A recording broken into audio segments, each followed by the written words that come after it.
hydration, the role of water in interacting with things. And so we thought, why don't we see if there are hydration differences between the different structures?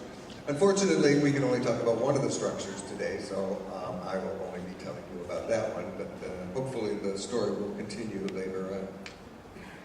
Okay, so what we're studying is human telomeric sequence. It's this guy here. It has 22 base pairs. It's a single strand. There aren't two strands. There's just one strand. It has tetrad forming regions, these G, G, G, G regions. And it also has loops, the TTA, TTA, TTA, and A descent. So it has loop regions and tetrad regions.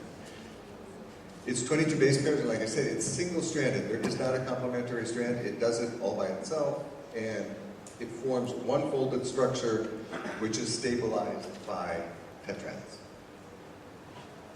Okay, volume. So what are the volumetric parameters? Why would you want to study these things? So this will be a 4 or 5 minute introduction to why you might know why we would study volume. So the basic volumetric parameter is the partial molar volume.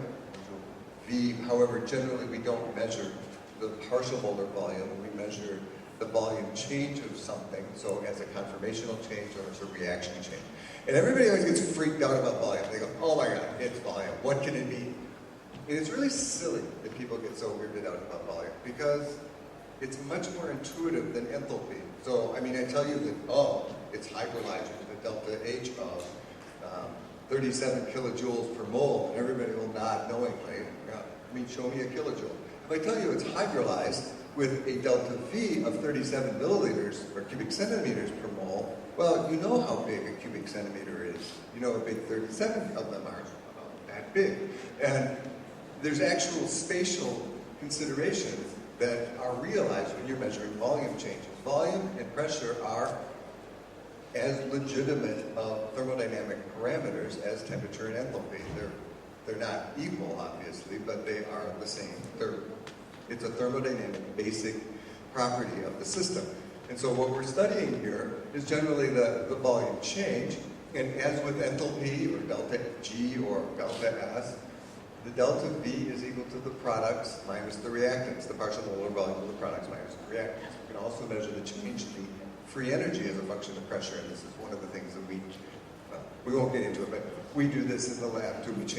We measure the change in the equilibrium constant as a function of pressure under conditions of constant temperature and get the volume change of the reaction out. Just like you can measure delta G as a function of temperature and get the enthalpy out. There's obviously other volumetric parameters, just as the temperature dependence of the enthalpy is equal to the heat capacity, for example, while the temperature dependence of the delta V is equal to the expansivity. The pressure dependence of the volume change is equal to the compressibility. So these are other parameters that we can get out that are volumetric sorts of parameters. All right, so there are parameters. You're saying, well, that's nice, Rob. There are numbers that you can measure. Why on earth would you want to measure the volume change of a reaction, or the compressibility, or the expansivity? What does it mean? Well, so if you think about it, we're measuring everything, but we're measuring things in water, and water is notoriously uncompressible. And the other things that are in the solution are also relatively incompressible. I mean, essentially everything in the solution that we're studying is like a little billiard ball, right? I mean, there's little hard things, and they're going like this against each other, and, well, it's not going to, what's going to happen? But yet, Le Chatelier's principle says that if you squeeze something, it will go to its smaller state, right?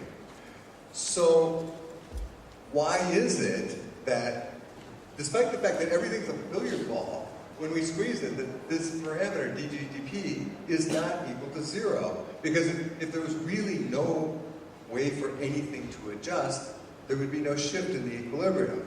So, what we're observing then are changes related to, the changes that we observe are related to changes in the interaction between the solvent and the solute.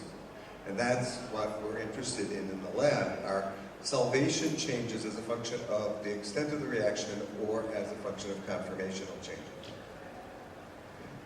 And in general, the stronger the solvent-solute interactions, the smaller the molar volumes and the compressibilities will be. However, I'm not going to go into that. And now for the last time. So why do we do this? So we look at this in order to look at changes in the hydration, the interaction of the solute with water as a function of changes in conformation or ligand binding. And the thing to keep in mind is the interactions arising from a single water molecule are extremely small. But this is also one of the nice things about doing these sorts of experiments is that you've got a bazillion water molecules interacting with your say DNA or your protein.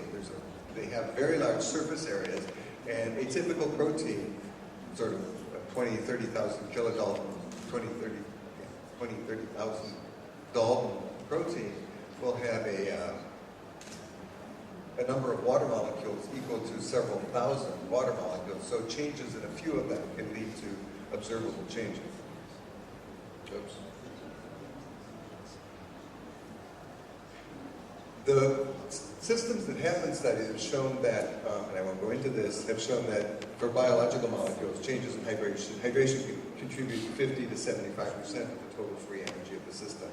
And so what we're interested in looking at is what does this play, what role does hydration changes play in the conformational structure observed for the human telomeric sequence.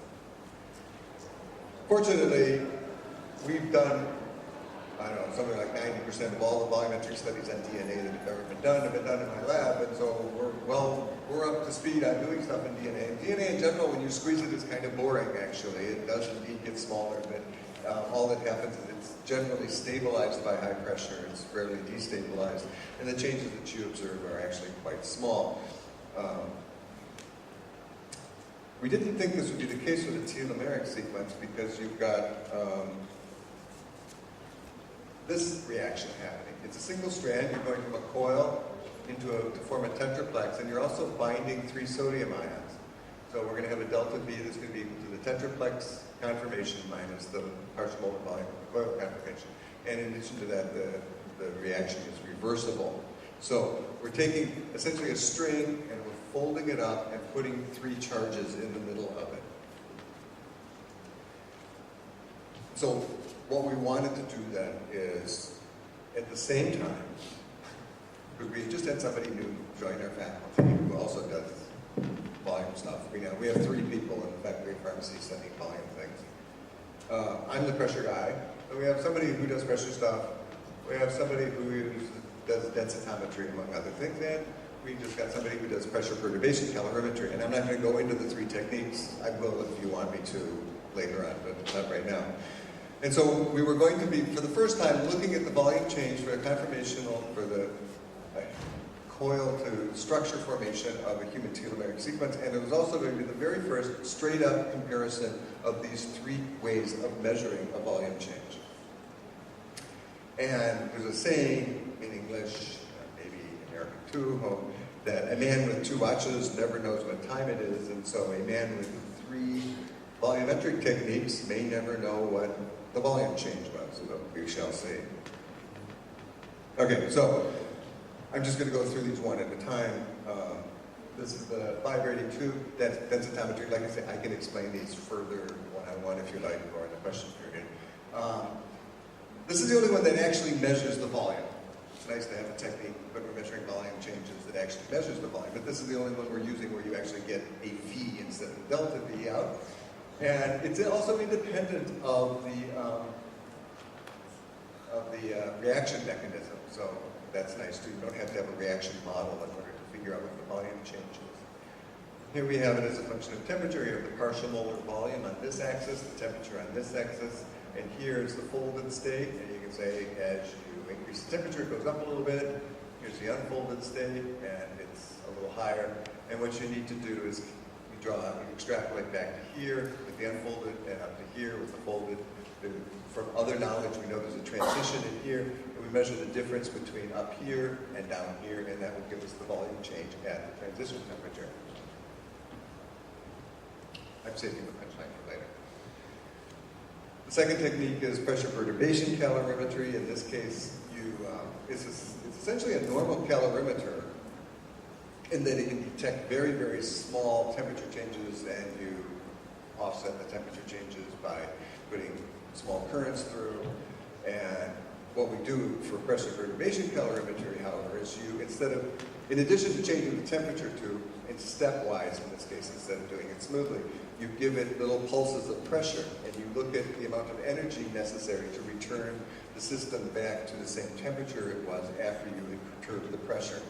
And you get curves that look essentially like this, where this is, for example, the buffer versus water, this is the sample versus sample and buffer, and through some mathematical magic you get a curve that looks like this. These curves then, this is the baseline below the transition, so this is the tetraplex form, this is above it, the normal form, higher temperatures, and the area in here is equal to volume change of the reaction. The maximum or minimum here is equal to the TM, the helix coil transition temperature, and this difference between the baseline is equal to the change in expansivity. Yeah, I just circled those. Delta E and delta V.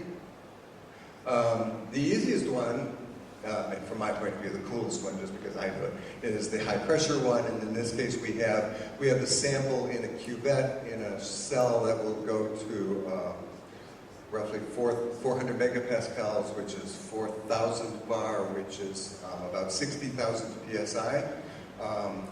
It's a fair amount of pressure, but it's not enough pressure actually to perturb anything. The bond lengths, the bond angles, and so on stay the same. So we're not really ripping the system apart. There's no covalent changes that are happening. All we're doing is pushing everybody closer together. And when we push everybody closer together, they have to find a new equilibrium point, and that's what happens. And so for these measurements, we measure, in the particular case of DNA, when it undergoes transitions, there's the absorption